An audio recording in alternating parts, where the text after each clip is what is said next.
2000 নহয় 4000 টকা হমাব পিএম কিষাণ 20তম কিস্তিৰ কোনসকল কৃষকে পাব এইবাৰ 20তম কিস্তিৰ 4000 টকা কিমান তাৰিখে হমাব পিএম কিষাণ 20তম কিস্তিৰ ধন অঙ্গনবাদী ৰান্ধনী আশাৰ দৰমহা বৃদ্ধি কৰিলে চৰকাৰে 2000 টকা বৃদ্ধি কৰিলে ৰান্ধনীৰ দৰমহা 4000 টকা বৃদ্ধি কৰিলে আশা কৰ্মীৰ দৰমহা ৰাজ্যৰ কেবিনেট বৈঠকত কেইবাটাও গুৰুত্বপূৰ্ণ সিদ্ধান্ত লগতে মুখ্যমন্ত্ৰী হিমন্ত বিশ্ব শৰ্মাৰ কেইবাটাও গুৰুত্বপূৰ্ণ ঘোষণা আন কেইবাটাও গুৰুত্বপূৰ্ণ খবৰ একেলগে জানিব পাৰিব ভিডিঅ'টো চাই থাকিব অসমৰ লগতে ভাৰতৰ বিভিন্ন প্ৰান্তৰ পৰা কেইবাটাও গুৰুত্বপূৰ্ণ খবৰ যুগুতোৱা হৈছে অভিযুক্ত এই ভিডিঅ'টোৰ মাধ্যমত জানিব পাৰিব ভিডিঅ'টো চোৱাৰ বাবে এটা ৰিকুৱেষ্ট যদি আপুনি চেনেলটোত নতুনকৈ আছে তেন্তে চেনেলটো সাবস্ক্ৰাইব কৰাৰ লগতে ভিডিঅ'টোত এটা লাইক কৰি দিব তেন্তে আহক বন্ধু বান্ধৱীসকল আজিৰ ভিডিঅ'টো আৰম্ভ কৰোঁ নমস্কাৰ ৰাজ্যৰ প্ৰথমটো ডাঙৰ গুৰুত্বপূৰ্ণ খবৰ আছে পিএম কিষাণ কৃষকসকলৰ কাৰণে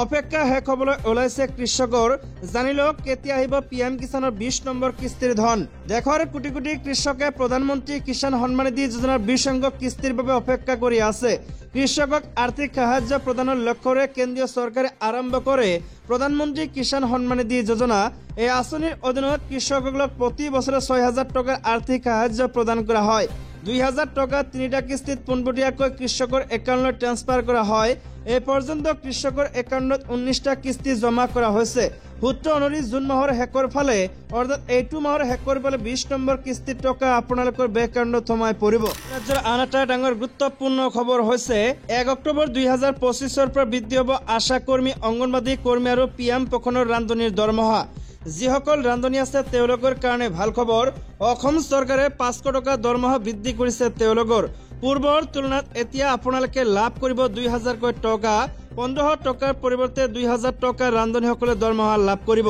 লগতে যিসকল আশা কৰ্মী আছে তেওঁলোকৰ 1000 টকা দৰমহা বৃদ্ধি কৰিছে অসম চৰকাৰে আশা কৰ্মীসকলে 3000 টকাৰ পৰিৱৰ্তে লাভ কৰিব 4000 টকাৰ দৰমহা লগতে অঙ্গনবাদী কৰ্মীসকলৰ কাৰণেও ভাল খবৰ আহিছে কিয়নো 1 অক্টোবৰ আগতে তেওঁলোকৰ দৰমহা বৃদ্ধি কৰিব ৰাজ্য চৰকাৰে আৰু এই মন্তব্য কৰিছে ৰাজ্যৰ মুখ্যমন্ত্ৰী হিমন্ত বিশ্ব শৰ্মাই লগতে ৰাজ্যৰ পৰৱৰ্তী ডাঙৰ খবৰটো হৈছে দৰমহা বৃদ্ধিৰ পৰা ঋণৰ সুবিধালৈকে ৰাজ্য চৰকাৰৰ কৰ্মচাৰীৰ বাবে 4টাকৈ ভাল খবৰ কেবিনেট বৈঠকত কেইবাটাও গুৰুত্বপূৰ্ণ সিদ্ধান্ত ৰাজ্য চৰকাৰৰ মুখ্যমন্ত্ৰী হিমন্ত বিশ্ব শৰ্মাৰ অধ্যক্ষতা ৰাজ্য চৰকাৰৰ কেবিনেট বৈঠকৰ অন্ত এইবাৰৰ কেবিনেট বৈঠকে ৰাজ্য চৰকাৰৰ কেইবাটাও পৰ্যায় কৰ্মচাৰীৰ বাবে কঢ়িয়াই আনিলে আশাৰ বতৰা অঙ্গনবাদী কৰ্মীসকলৰ বাবে ছুপাৰভাইজাৰ পদত 50% সংৰক্ষণ থাকিব লগতে মধ্যাহ্ন ভোজনৰ অধীনৰ ৰান্ধনীসকলৰ মজুৰি 1500 টকাৰ পৰিৱৰ্তে 2000 টকালৈ বৃদ্ধি 1 অক্টোবৰৰ পৰা 2000 টকাকৈ মাহে লাভ কৰিব ৰান্ধনীসকলে ৰাষ্ট্ৰীয় স্বাস্থ্য অভিযান সমগ্ৰ শিক্ষা অভিযান আৰু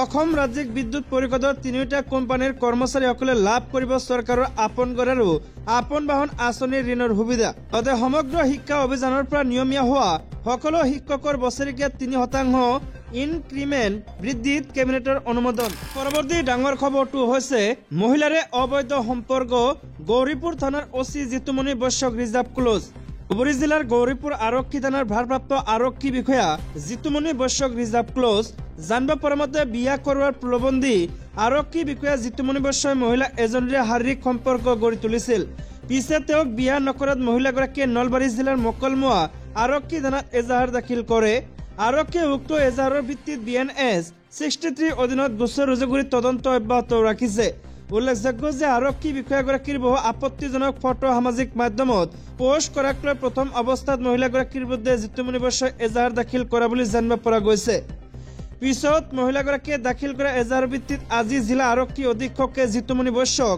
গৌৰীপুৰ আৰক্ষী থানাৰ ভাৰপ্ৰাপ্ত বিষয়াৰ পদৰ পৰা আঁতৰাই ৰিজাৰ্ভ ক্লোজ কৰে আইনৰ ৰক্ষক হোৱাৰ পিছতো মহিলাৰে অবৈধ সম্পৰ্ক কৰি বিভাগীয় শাস্তিৰ সন্মুখীন হোৱা ঘটনাই গৌৰীপুৰত তীব্ৰ চাঞ্চল্যৰ সৃষ্টি কৰিছে পৰৱৰ্তী ডাঙৰ খবৰটো হৈছে BTR নিৰ্বাচনৰ বাবে ভাৰতীয় জনতা পাৰ্টিৰ ব্যাপক প্ৰস্তুতি 24 জুনত মুছলপুৰত ৰাজনৈতিক মন্থন BTR নিৰ্বাচনৰ বাবে ভাৰতীয় জনতা পাৰ্টিয়ে প্ৰস্তুতি ক্ৰমান্বয়ে তীব্ৰ কৰি তুলিছে নিৰ্বাচনৰ প্ৰতি লক্ষ্য ৰাখি প্ৰতিটো পৰিষদীয় সমষ্টিত দলৰ সংগঠন বুথ পৰ্যায়ত সবল আৰু সমৃদ্ধ কৰি তুলিবৰ কাৰণে ইতিমধ্যে 40 গৰাকী জ্যেষ্ঠ কাৰ্যকৰ্তাক দায়িত্ব অৰ্পণ কৰিছে বিটিআৰৰ 40টা পৰিষদীয় সমষ্টিৰ অন্তৰ্গত প্ৰতিটো বুথলৈ গৈ জ্যেষ্ঠ কাৰ্যকৰ্তাসকলে সংগঠনৰ পুনৰীক্ষণ কৰিব বুলি এক বিবৃতিত এই কথা উল্লেখ কৰা হৈছে।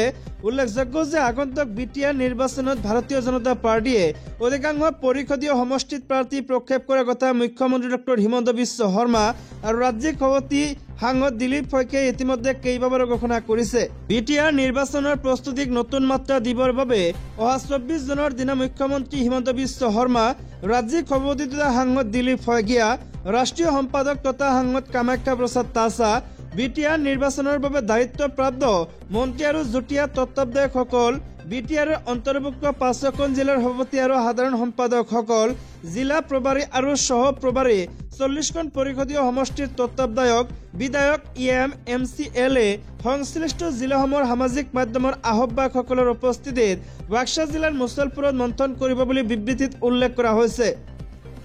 এই মন্থনৰ পিছতে বিটিআৰৰ ভৌগোলিক ক্ষেত্ৰত ভাৰতীয় জনতা পাৰ্টিৰ সাংগঠনিক কাম কাজে নতুন ৰূপ ল'ব বুলি ৰাজ্যিক বিজেপিৰ কাৰ্যালয়ৰ পৰা প্ৰেৰণ কৰা বিবৃতিত আশা ব্যক্ত কৰা হৈছে। পৰৱৰ্তী ডাঙৰ খবৰটো হৈছে কেবিনেটৰ ডাঙৰ সিদ্ধান্ত, বহিৰাজ্যত মৃত্যু হোৱা অসমৰ যুৱক যুৱতীৰ মৃতদেহ ঘূৰাই অনাৰ বাবে পদক্ষেপ।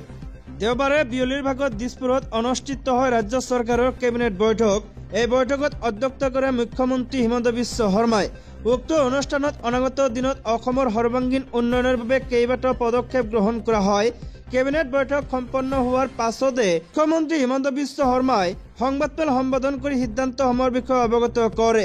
আজিৰ এই কেবিনেটত হোৱা আলোচনা মৰ্মে বহিৰাজ্যত মৃত্যু হোৱা অসমৰ যুৱক যুৱতীৰ মৃতদেহ ঘূৰাই অনাৰ বাবে পদক্ষেপ গ্ৰহণ কৰাৰ কথা অৱগত কৰে। ৰাজ্য চৰকাৰৰ খৰচত লৈ অনা হ'ব মৃতদেহ। উল্লেখযোগ্য যে শ্ৰদ্ধাঞ্জলি নামেৰে আৰম্ভ হ'ব এই আঁচনিখন। তাৰোপৰি এই আঁচনিখন অসম আৰক্ষীয়ে চোৱা চিতা কৰিব বুলি জনায়। আজিৰ এই বৈঠকত লোৱা আন এক সিদ্ধান্ত হৈছে ৰাভা হাছঙৰ বাহিৰত থকা ৰাভা লোকসকলৰ বাবে বিশেষ পদক্ষেপ। ৰাভা উন্নয়ন পৰিষদ গঠনত অনুমোদন জনাইছে আজিৰ কেবিনেটে। ইফালে অংগনবাড়ী ছুপাৰভাইজাৰ পদৰ ক্ষেত্ৰত নতুন নিয়ম প্ৰযোজ্য কৰাৰ কথা মুখ্যমন্ত্ৰীগৰাকীয়ে জনায়। অসমৰ তৃতীয় লিংগৰ লোকৰ বাবে বিশেষ সুবিধা প্ৰদান কৰাৰ কথা উল্লেখ কৰি তেওঁলোকৰ বাবে পৰিচয় পত্ৰ প্ৰদানৰ সিদ্ধান্ত গ্ৰহণ কৰা বুলি অৱগত কৰে। লগতে মধ্যাহ্ন ভোজনৰ ৰান্ধনীসকলৰ দৰমহা বৃদ্ধিৰ সম্পৰ্কত মুখ্যমন্ত্ৰীয়ে জানিবলৈ দিয়ে। ৰান্ধনীসকলৰ দৰমহা 2000 টকাকৈ বৃদ্ধি কৰাৰ সিদ্ধান্ত আজিৰ কেবিনেটত লোৱা হৈছে। উল্লেখযোগ্য যে 1 অক্টোবৰৰ পৰা বৃদ্ধি পাব ৰান্ধনীসকলৰ দৰমহা। ৰাজ্য চৰকাৰে ইয়াৰ বাবে ব্যয় কৰিব 8 কোটি টকা। উৰ্পদ বিলক সংৰক্ষিত বনাঞ্চললৈ ৰূপান্তৰৰ সিদ্ধান্ত গ্ৰহণ কৰে আজিৰ কেবিনেটে। একেদৰে গোৱালপাৰা হাছিলা বিলক সংৰক্ষিত বনাঞ্চললৈ ৰূপান্তৰ প্ৰস্তাৱ গ্ৰহণ কৰাৰ কথা সংবাদমেলযোগে জনায় মুখ্যমন্ত্ৰীগৰাকী। পৰৱৰ্তী খবৰটো হৈছে অম্বুবাচীৰ প্ৰবৃত্তিৰ লগে লগে ভক্তৰ বাবে বন্ধ মা কামাখ্যা মন্দিৰৰ দুৱাৰ। আজিৰ পৰা আৰম্ভ হ'ল অম্বুবাচী মহাযজ্ঞ। দুপৰীয়া 2:56 27 ছেকেণ্ডত অম্বুবাচীৰ প্ৰবৃত্তিৰ লগে লগে ভক্তৰ বাবে বন্ধ হৈ পৰিল মা কামাখ্যা মন্দিৰৰ দুৱাৰ। প্ৰবৃত্তিৰ লগে লগে 25 জুনলৈ 4 দিন ধৰি ভক্ত দৰ্শনাৰ্থীৰ বাবে মন্দিৰৰ দুৱাৰ বন্ধ থাকিব। 25 জুনৰ শেষ নিশা 3 বজাত হ'ব নিবৃত্তি।